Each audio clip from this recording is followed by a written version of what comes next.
میرم برای مامان بزرگ چای درست کنم. چای یا زهر مار؟ این پیتزا رو تو خوردی؟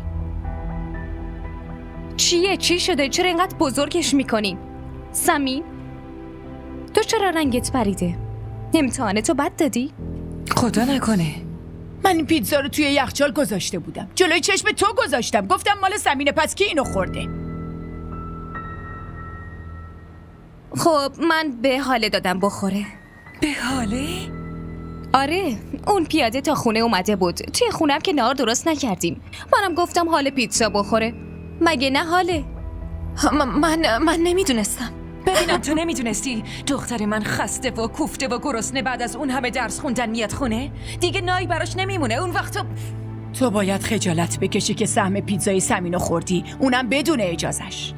من نمیدونستم که سهم سمینه.